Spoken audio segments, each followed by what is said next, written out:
Hey everyone, we are so grateful to get to spend a little time with you. My name is Stacy, and this is my friend Barry. Hey there. And the thing I'm wondering about today, Barry, is this idea of something being personal. What do you think it means if something is personal? I think if something's personal, it kind of belongs to me individually. Like the things I think about, my thoughts, my body, my stuff is personal to me. Yeah, I think a good example of that is something you create is personal for you. Mm-hmm. And I actually have a piece of art. It's a flat board, and I made it at camp. And on this board, there's a tree, and I got to choose however I wanted to draw this tree.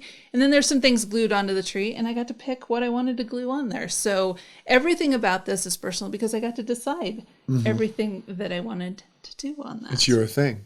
It's totally my thing. Yeah. So things that are personal are really specific to me.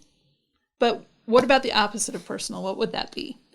The opposite of personal would be universal. Those are things that kind of belong to everyone and are available to everyone, like the air and nature, and also like love and peace. Those examples of qualities that are available to everyone too. Those are universal qualities. They go through all cultures and all people. Okay, that makes sense. So we have personal, really specific to me. We have universal things that kind of apply to everybody. So what I'm wondering is, how does God or Spirit fit into that? Is God personal or is God universal? Great question, because God is both. God is both. God is both universal. God is available to everyone in all cultures. All religions celebrate God in their own way. So God is universal, but God is also personal, because each of us has our own personal relationship with God in our own way and our own way of connecting. And that's what makes God great, personal and universal. So there's this incredible, amazing thing, right? God or Spirit, and it's everywhere and it works for everyone and it applies to all things, and yet it's also just for me, special, just for me. Mm-hmm. Okay, so what I hear you saying is the special part is that I get to kind of choose that, right? I get to have my own relationship with God. I can have my own conversations.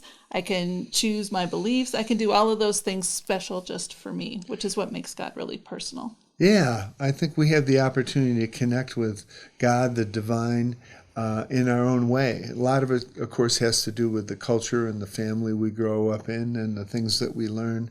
But each of us has our own individual soul, and we each have our own individual connection with Spirit. Awesome. Yeah. Okay, God. Turns out it is both personal and universal. And we have an affirmation that goes with that. Our affirmation today is, God is everywhere. God is inside of me. God is everywhere. God is inside of me. God is everywhere. God is inside of me. God is everywhere. God is inside of me. All right. Thanks so much, friends. Talk to you again soon.